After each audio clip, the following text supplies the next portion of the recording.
Accounting ratios में पहली category of ratios liquidity ratios हमने कर लिया था।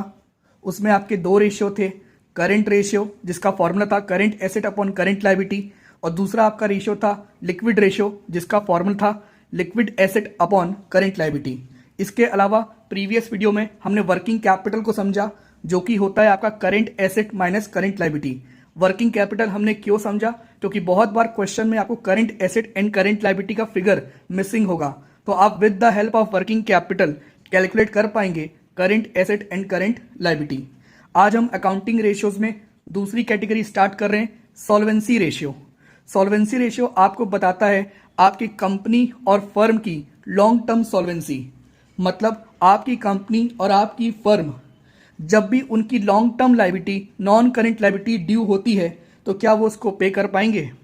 जबकि लिक्विडिटी रेशियो आपके फर्म और कंपनी की शॉर्ट टर्म सॉल्वेंसी बताता था।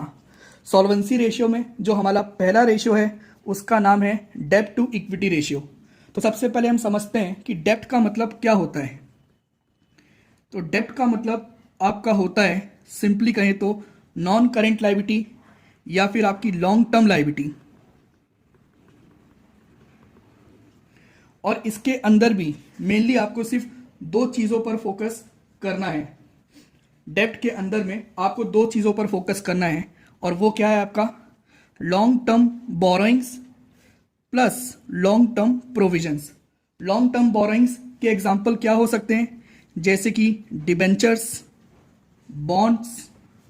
आपने बैंक लोन लेके रखा है और उसकी पेमेंट जो है आपको अकाउंटिंग ईयर एंड के विद इन 12 मंथ नहीं, आफ्टर 12 मंथ करनी है। इसके अलावा आप फाइनेंशियल इंस्टीट्यूशन से भी लोन ले सकते हैं लॉन्ग टर्म बेसिस पे, या आप पब्लिक से पब्लिक डिपॉजिट भी एक्सेप्ट कर सकते हैं। तो ये आपके एग्जाम्पल्स हो गए डेब्ट के।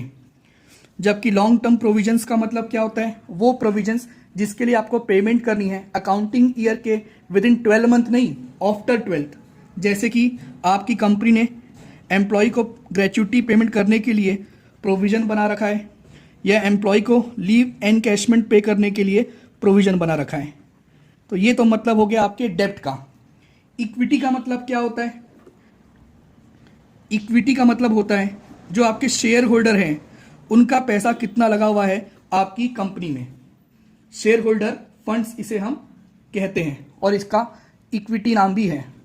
इसको हम इंटरनल इक्विटी भी कहते हैं और इसको हम एक्सटर्नल इक्विटी भी कहते हैं। शेयर होल्डर फंड में आपका क्या क्या आ जाएगा, शेयर कैपिटल, अगर आपका रिजर्व सरप्लस है तो वो भी यहां पर आ जाएगा, और करेंट ईयर में एसपीएल में जो आपका सरप्लस बचता है, दैट इज जब आपकी इनकम ज्यादा है एक्सपेंस कम है, जो क्रेडिट बैलेंस रहता है उसको आप ऐड कर देना, और अगर आपका डेबिट बैलेंस आ रहा होगा तो फिर उसको आप लेस कर देना।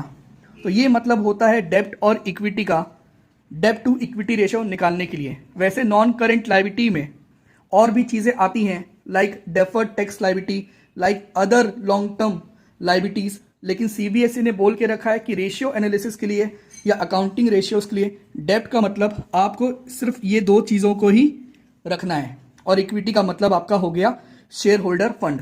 तो फॉर्मूला क्या है डेब्ट टू इक्विटी रेशियो का, डेब्ट टू इक्विटी रेशियो का फॉर्मूला है आपका डेब्ट अपॉन इक्विटी,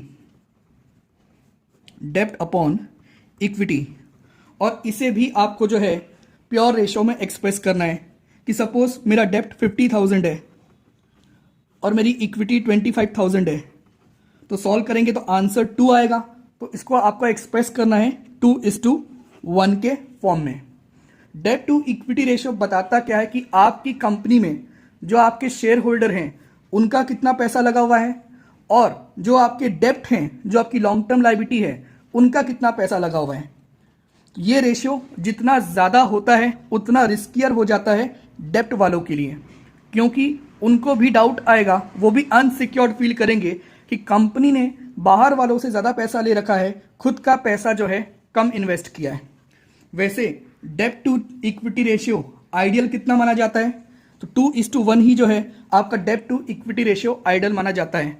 मतलब आपका खुद का अगर 1 रुपये लगा है तो मैक्स टू मैक्स आप लॉन्ग टर्म लायबिलिटी 2 रुपये तक बाहर वालों से ले सकते हैं। तो ये आपका डेब्ट टू इक्विटी रेशियो था। उम्मीद है आपको डेब्ट का मतलब, इक्विटी का मतलब समझ में आया होगा।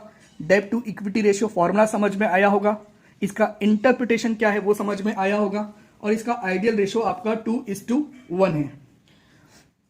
ठीक है, इससे रिलेटेड आपका एक कैपिटल एम्प्लॉयड का आपको यूज आ सकता है, तो वो साथ में देख लेते हैं। कैपिटल एम्प्लॉयड का मतलब क्या होता है?